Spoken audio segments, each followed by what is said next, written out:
High, good day my friends. তোমরা সবাই ভালো আছো তো? প্রবাসী টিঙ্কুর চ্যানেল থেকে তোমাদের সবাইকে অনেক ভালোবাসা অ্যান্ড শুভেচ্ছা। আজকে রান্নার মধ্যে ঘুগনি, ডাল, নর্মাল ঘরোয়া রান্না করেছি। আর তারপরে একটু বাড়ির বাইরে 2 ব্লক পিছিয়ে একটা আর্ট সাপ্লাইয়ের দোকান আছে, সেখানেও গিয়েছিলাম। আমার টুকটাক কিছু কেনার ছিল। আর এখানে মেল সার্ভিসটা কেমন হয়, লেটার বক্সে কটার সময় কি দেয়া হয়, চিঠিগুলো কখন তারা কালেক্ট করে নিয়ে যায়, সেটার ব্যাপারেও কিছু ডিসকাস করব।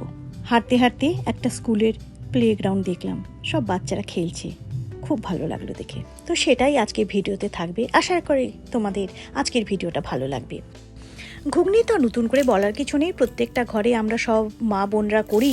কিন্তু এই ঘুগনিটা করতে গিয়ে আজকে আমার ছোটোবেলার কথা কিছু মনে পড়ছে। জানো, সে আমরা যখন একদম স্কুলে পড়তাম, আমাদের একটা ঘুগনি জেঠু বলে একজন থাকতো।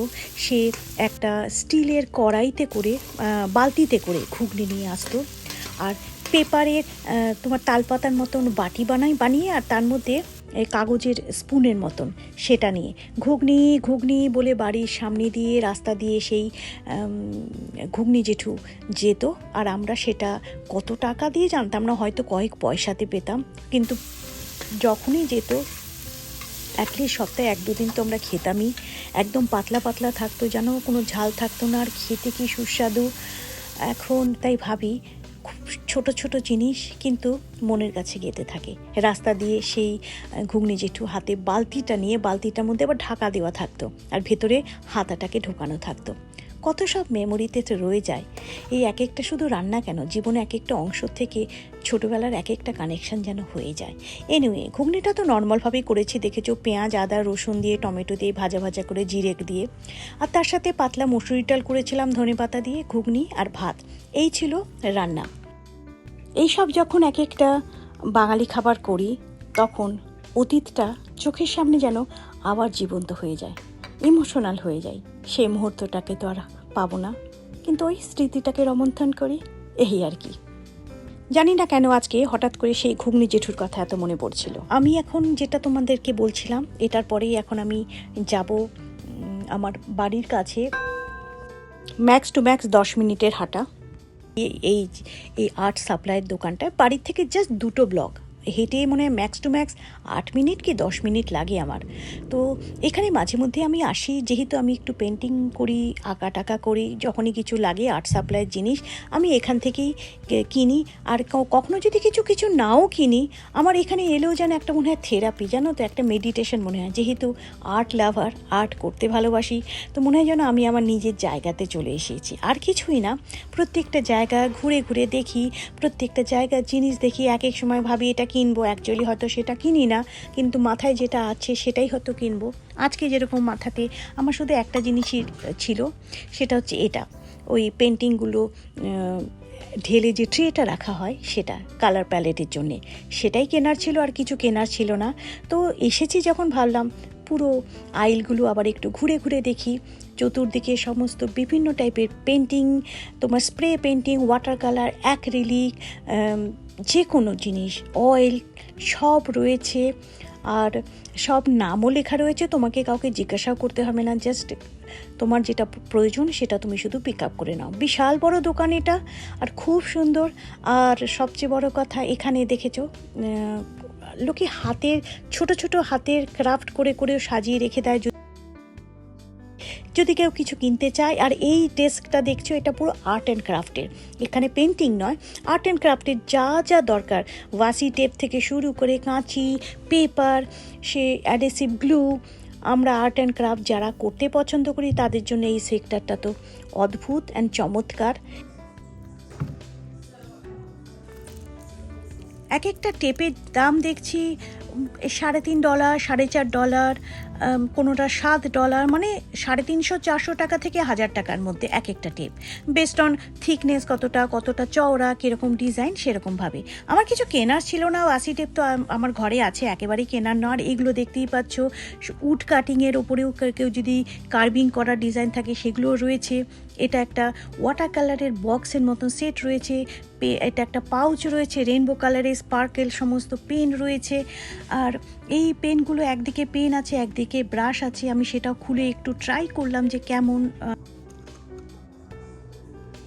পেন্সিল রয়েছে, কেউ যদি কালার পেন্সিল ইউজ করে কিছু ড্রয়িং করতে চায়, মানে এটা যারা আর্ট লাভার বা যারা আর্ট নিয়ে ভালোবাসে বা আর্টের কাজ করে তাদের জন্য এইসব দোকানগুলো লিটারেলি একটা যেন প্যারাডাইস মনে হয়। অ্যাটলিস্ট আমার তো তাই মনে হয়। তোমরা যারা art lover, I am sure তোমরাও আমার এই কথাটার সাথে একমত হবে। এখন ইস্টার এসে গিয়েছে জন্য আমি দেখছি সমস্ত ওই যে দেখেছো র্যাবিট রয়েছে, ছোট ছোট এই যে দেখেছো মনে হচ্ছে যেন গার্ডেনের মধ্যে কিছু পড়ে রয়েছে। এগুলো কিন্তু সব হাতে বানানো, জানো, পুরো স্ট্রাকচারটাও হাতে বানানো। মানে যারা এগুলো করতে পছন্দ করে তারাও নেবে।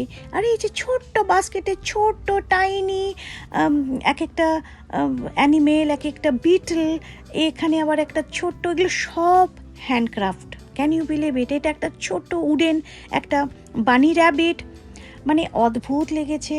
ছোট একটা চিকেনের বেবি, ওগুলো ইয়েলো কালার, ছোট নোজও ছিল, কি কিউট দেখতে, I can't even tell you. এত নিখুঁত যে কি বলবো সত্যি। তো এই ছিল পুরো আর্ট অ্যান্ড ক্রাফটের সমস্ত একটা প্যারাডাইস। আর এখানে একটা চাবির রিং দেখতে পাচ্ছি, এগুলো সব হাতে বানানো। এগুলো তোমার ওই 1000 টাকার মতনই আর কি, ইন্ডিয়ান কারেন্সিতে যদি কনভার্ট করতে চাই। মানে এগুলো সব নিজেরা সমস্ত হাতে বানিয়ে এখানে এরা বিক্রি করে। তো আমি, আর এটা ইরেজার, দেখো ইরেজার কত রকমের ডিজাইনের। একটা ইরেজার আছে জুতোর শেপ, একটা আছে কাঁচির শেপ, কিন্তু সব কিন্তু অ্যাকচুয়ালি ইরেজার। আর এটা একটা পেন্টিংয়ের স্টিক, ছোট বাচ্চাদের জন্য আইডিয়াল। আর এটা হচ্ছে ক্যান্ডেল, এত বড় একটা দেখতে পাচ্ছ, মনে হচ্ছে যেন ক্যাপসিকাম। এটা একটা পুরো উডেন একটা ছোট একটা কারের মতন। এগুলো কিন্তু সমস্ত হাতে বানানো কাপড়ের। লেমন, এটা মেটালের অবশ্য। আর এই যে এগুলো দেখছো, এগুলো হচ্ছে চেরি, এগুলো কিন্তু স্ট্রবেরি, সব হাতে বানানো। আর ছোট ছোট বাস্কেট করে কি সুন্দর করে ডেকোরেট করে রেখেছে, অদ্ভুত লাগে। সব চারদিকে ইজেলও রাখানো রয়েছে। তো যখনই আসি মনটা না খুব খুশিতে ভরে যায়, এমন হয় যেন একটা ফুলফিলমেন্টের সাথে এই দোকানটা ট্যুর করে বাড়ি ফেরা, এই আর কি। আর তোমাদের কেমন লাগলো তোমরা জানিও। এইটাই শুধু কিনেছি, তাই সেটা তোমাদেরকে শেয়ার করলাম যে কি কিনেছি আমি। কখনো খালি হাতেও আসি, নট নেসেসারিলি শুধু কিনতে আসি, মনটা ভালো করার জন্য যখন যেটা লাগে মনে হয় করি। সানি ডে ছিল, তাই হাঁটতে খুব ভালো লাগছিল। এনিওয়ে, এখন বাড়ি ফিরে যাচ্ছি। এই আপহিল করে আমার 2-3টে ব্লক পেরিয়ে আমাকে আমার বাড়িতে যেতে হবে। সামনেই দেখছি পোস্টাল ডিপার্টমেন্টের গাড়ি। এই ভদ্রলোক যে সাদা বাক্সগুলো দেখছো সেগুলোতে সমস্ত লেটার থাকে। লেটারগুলো লেটার বক্সে রেখে খালি বক্সগুলো নিয়ে আসে। দিস ইজ হাউ এখানে ফাংশন হয়। প্রত্যেকটা লেটার বক্সের গায়ের মধ্যে লেখা থাকে এক্স্যাক্টলি কটার সময় কোন লোকেশনে মেলম্যান আসবে লেটার কালেক্ট করতে। দেখতেই পাচ্ছ এরিয়া কোড, কিউআর কোড সব কিছু এখানে দেয়া থাকে, যে কোন এরিয়াতে কটার সময় মেলম্যান আসবে লেটারগুলো কালেক্ট করতে। আর এক্স্যাক্টলি সেই সময় মেলম্যান আসে, যেটা কিছুক্ষণ আগে তোমাদেরকে ভিডিওতে দেখালাম।